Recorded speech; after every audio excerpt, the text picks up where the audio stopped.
Osman university మా డీబీఎస్ఏ విద్యార్థి సంఘం పక్షాన ఇటీవల కాలంలో రేవంత్ రెడ్డి గారు చేసినటువంటి ప్రభుత్వ బడులను 27,000కు పైగా ఉన్నటువంటి ప్రభుత్వ బడులను 4,000కు కుదిస్తామని చెప్పినటువంటి ప్రకటనను 100కు 100 పాలుగా తీవ్రంగా ఖండిస్తూ ఉన్నాము.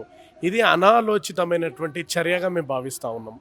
రేవంత్ రెడ్డి గారికి ఆయనకు చిత్తశుద్ధి ఉంటే ప్రభుత్వ పాఠశాలల్లో మీద కాదు, ఆయన ప్రైవేటు పాఠశాలలో చాలా గుర్తింపు లేని ప్రైవేటు పాఠశాలలు ఉన్నాయి, ప్రైవేటు కళాశాలలు ఉన్నాయి, ప్రైవేటు యూనివర్సిటీలు ఉన్నాయి, ప్రైవేటు జూనియర్ కాలేజీలు ఉన్నాయి, ప్రైవేటు డిగ్రీ కాలేజీలు ఉన్నాయి. వాటిని గుర్తింపు లేని అనుమతి లేని పాఠశాలను రద్దు చేయమంటున్నాం. వాటిని రద్దు చేయకుండా ప్రభుత్వ పాఠశాలల మీద ఆయనను తగ్గించడం అనేటువంటిది కరెక్ట్ కాదు. నిజానికి విద్య మీద అంత చిత్తశుద్ధి ఉంటే 15% కొఠారి కమిషను అంటే ఆయన చెప్పిండు. ఏం చెప్పిండు అంటే 15%కి పైగా విద్య మీద బడ్జెట్ ప్రవేశపెడతామన్నాడు. రాష్ట్ర బడ్జెట్ విద్య మీద ఇప్పుడు ఎంత ఉంది? 7%కి పైగా కూడా లేదు విద్య మీద. కాబట్టి అంటే బడ్జెట్ ప్రవేశపెట్టట్లేదు, ప్రభుత్వ విద్యను బలోపేతం చేయట్లేదు, మరి గుర్తింపు లేని ప్రైవేటు పాఠశాలను రద్దు చేయట్లేదు, అంటే చిత్తశుద్ధి కనిపిస్తలేదు. అంటే నేను అంటున్నా ఈ సందర్భంగా ఏమంటున్నామంటే నిజానికి ఆయనకు అంత చిత్తశుద్ధి ఉంటే విద్యా హక్కు చట్టాన్ని పూర్తిగా అమలు చేయాలి. అట్లనే జీవో నెంబర్ 1 ప్రకారంగా చాలా ప్రైవేటు పాఠశాలల్లో జీవో నెంబర్ 1ను నిర్వీర్యం చేస్తున్నారు. ఏం జీవో నెంబర్ 1 ప్రకారం ఏంటంటే ఒక ప్రైవేటు పాఠశాలలో ముఖ్యంగా ఉండాల్సింది పిల్లలకు ఒక గ్రౌండ్ ఉండాలి, అక్కడ ఒక ఫైర్ ఉండాలి, పాఠశాలలో పిల్లలు ఆడుకోవడానికి ఒక గ్రౌండ్ ఉండాలి, ఒక ఫైర్ స్టేషన్ ఉండాలి. అవి ఉండట్లేవు. అట్లనే నో పార్కింగ్ ఉండాలి. చాలా అనుమతులు లేకుండా విచ్ఛిన్నంగా ముఖ్యంగా ఏంటంటే తల్లిదండ్రులు లేనటువంటి పిల్లలకు 20% వరకు ప్రైవేటు పాఠశాలల్లో వాళ్ళకి అడ్మిషన్ ఇవ్వడం కావచ్చు. ఇట్లాంటివి ఏవి కూడా అమలు చేయకుండా ఉన్నటువంటి ప్రైవేటు పాఠశాలలని ఎందుకు రేవంత్ రెడ్డి గారు ఎంకరేజ్ చేస్తున్నాడు? దీన్ని మేము తీవ్రంగా ఖండిస్తున్నామండి. ముఖ్యంగా ఇంకోటి ఏం చెప్తున్నామంటే నేషనల్ అచీవ్మెంట్ సర్వే ఏం చెప్తుందంటే ఒక ప్రభుత్వ బడి అంటే కేవలం టాయిలెట్లు, అదేవిధంగా టాయిలెట్స్ ఒకటే కాదండి, మంచినీళ్ళు ఒకటే కాదు, 52 అంశాలు ఉండాలని చెప్పిండు. ప్రభుత్వ పాఠశాల అంటే 52 అంశాలు ఉండాలి. మంచి బ్లాక్ బోర్డు ఉండాలి, లైట్స్ ఉండాలి, మంచి ఫ్యాన్స్ ఉండాలి, లైబ్రరీ, ల్యాబ్స్, మంచి పార్కింగ్ ఉండాలి, గ్రీనరీ ఉండాలి, వ్యవస్థ మొత్తం కలర్ఫుల్గా ఉండాలి. అట్లాంటివి కార్పొరేట్ స్థాయిలో ఎట్లుంటాయో ప్రభుత్వ పాఠాలు కూడా అట్లనే ఒక కార్పొరేట్ మాదిరిగా ఉండాలి, ప్రవారీ కూడా ఉండాలి. ఇట్లాంటి వ్యవస్థ లేకుండా బూజు పట్టిన గోడలకు సున్నం వేయలేని గోడలు ఉంటాయి, అసలు ప్రవారీ గోడలు ఉండవు. ఇట్లాంటి వాటిని కదా ప్రభుత్వం ఆలోచించాల్సింది. నేను మళ్ళీ చెప్తున్నాను, తెలంగాణ రాష్ట్రం ఎన్నో స్థాయిలో ఉందా అంటే నేను ఈ సందర్భంగా చెప్తున్నా, తెలంగాణ రాష్ట్రము నేషనల్ అచీవ్మెంట్ సర్వే ప్రకారంగా 35వ స్థానంలో ఉన్నది. బుద్ధి ఉన్నది అంటున్నా ఈ రాష్ట్ర ప్రభుత్వానికి. అరే ఇంత లాస్ట్గా ఉన్నాం, మనం ఇంత చివరగా ఉన్నాము. బడ్జెట్ ప్రవేశపెట్టి నేను అంటున్న ఈ సందర్భంగా మన ఛానల్ ద్వారా నేను ఏం అడుగుతా ఉన్నానంటే, దేశాన్ని నాశనం చేయాలంటే మిసైల్స్ వేయాల్సిన అవసరం లేదు, దేశం మీద బాంబులు వేయాల్సిన అవసరం లేదు, దేశం మీద. దేశంకి విద్య అందనీయకుండా వేస్తే దేశం సర్వనాశనం అయిపోతుంది. అట్లా సర్వనాశనం చేయడం కోసమే రేవంత్ రెడ్డి ప్రయత్నం చేస్తున్నాడు. నేను అంటున్నా, ఎందుకంటే స్టాండర్డ్ ఎడ్యుకేషన్ లేకుండా చేస్తున్నాడు. బాగా చదువుకున్నటువంటి స్టాండర్డ్ సైన్స్ చదివినటువంటి ఒక డాక్టరు బాగా చదివితే మంచి డాక్టర్ అవుతాడు, మంచి ఆరోగ్యంగా ఒక ఆరోగ్యమైన వ్యవస్థను ఎస్టాబ్లిష్ చేస్తాడు. సరిగ్గా చదవనేటువంటి ఒక వ్యక్తి డాక్టర్ అయితే ప్రజలకు వైద్యం ఎట్లా అందుతుంది? మంచిగా చదవని మంచి క్వాలిఫైడ్ లేని ఇంజనీరు, ఆయన ఇంజనీర్ అయితే బిల్డింగ్స్ కూలిపోతాయి. క్వాలిఫైడ్ కానీ టీచర్సు వాళ్ళు క్వాలిఫైడ్ కానీ వ్యక్తులు టీచర్లు అయితే ఏమవుతుంది? పిల్లలు ఎట్లా తయారవుతారు?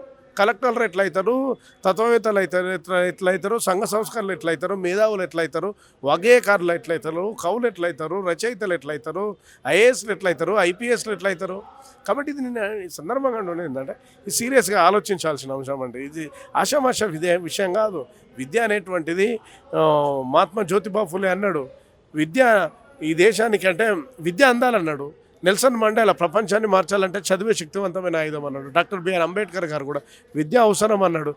విద్య లేక వివేకం లేదు, వివేకం లేక విత్తం లేదు, విత్తం లేక అభివృద్ధి లేదు, సమస్త రుగ్మతలకు మొత్తం కూడా విద్యనే కారణం అన్నాడు మహాత్మా జ్యోతిబా ఫులే.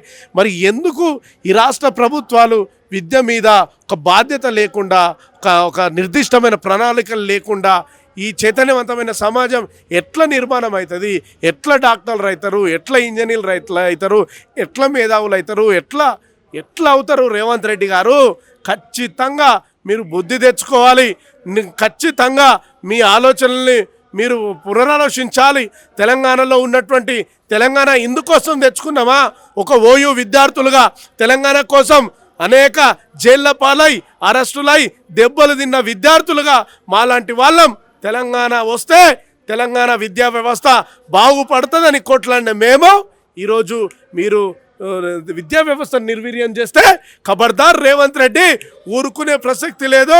ఉస్మానియా విద్యార్థులంతా కూడా మాలాంటి ఒక పిహెచ్డి చదువుతూ ఉన్నటువంటి మాలాంటి విద్యార్థులందరూ ఈరోజు ముక్త కంఠంతో ఎందుకు ఖండిస్తూ ఉన్నామంటే తెలంగాణలో ఉన్నటువంటి నా చెల్లె, నా తమ్ముడు, వీళ్ళందరూ కూడా నా తమ్ముళ్ళు, నా చెల్లెళ్ళు అద్భుతంగా వాళ్ళు ఒక ఇంజనీర్లు కావాలి, ఒక ఐఏఎస్ ఆఫీసర్లు కావాలి, ఒక డాక్టర్లు కావాలా, సైంటిస్టులు కావాలి, ప్రొఫెసర్లు కావాలి. ఎట్లా అవుతారు రేవంత్ రెడ్డి గారు? మీరు క్వాలిటీ ఎడ్యుకేషన్ లేకుండా ఎట్లా తయారు చేస్తారు? కాబట్టి ఖచ్చితంగా మార్పు రావాలంటే విద్యా వ్యవస్థను ప్రక్షాళన చేయాల్సిందే. ఖచ్చితంగా మీరు ఇచ్చినటువంటి స్టేట్మెంట్ 27,000కు పైగా ఉన్న ప్రభుత్వ పాఠశాలను కుదిస్తామని చెప్పారో దాన్ని వెనుకకు తీసుకునేంత వరకు ఓయూ విద్యార్థులుగా మా డిబిఎస్ఏ విద్యార్థి సంఘం పక్షాన ఉద్యమానికి సిద్ధమవుతామని మన ఛానల్ ద్వారా తెలియజేస్తున్నాం. 25,000 మించకుండా ఫీజులు అనేది తగ్గించి పెట్టారు. మన దగ్గర చూసి స్కూళ్ళు క్లోజ్ చేస్తాము అని చెప్పేసి అంటున్నారు. దీని మీద మీరేమంటారు? ఏమంటామంటే నిజంగా విజయ్ గారు అక్కడ తమిళనాడు రాష్ట్రంలో తీసుకున్న నిర్ణయాన్ని 100 పలకమే స్వాగతిస్తామండి. ఇప్పుడు ఈ తెలంగాణలో కూడా ప్రైవేటు పాఠశాలల్లో ఫీజు నియంత్రణ చట్టాన్ని అమలు చేయాలండి.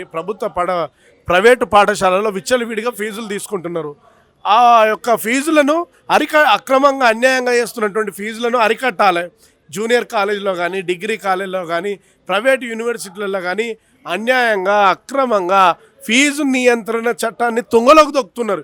ఇష్టం వచ్చినట్టు నారాయణ ఒక ఫీజు, శ్రీ చైతన్య ఒక ఫీజు, ఒకరు టెక్నో స్కూల్ అంటారు, ఒకరు ఒలింపియా స్కూల్ అంటారు.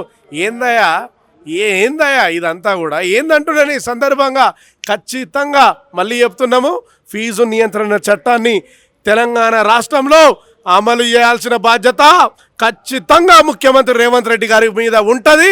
అయ్యా ముఖ్యమంత్రి, మీకు చేత కాకపోతే చదువుకున్న వాళ్ళను దగ్గర పెట్టుకోండి. మీరు ఆలోచించే నైజం మీలో లేకపోతే చాలామంది ప్రొఫెసర్లు ఉన్నారు, వాళ్ళ జ్ఞానాన్ని మీరు తీసుకొని ఫీజు నియంత్రణ చట్టాన్ని అమలు అయ్యేటట్లు మీరు చొరవ తీసుకోవాలని ఈ సందర్భంగా తెలియజేస్తా ఉన్నాను.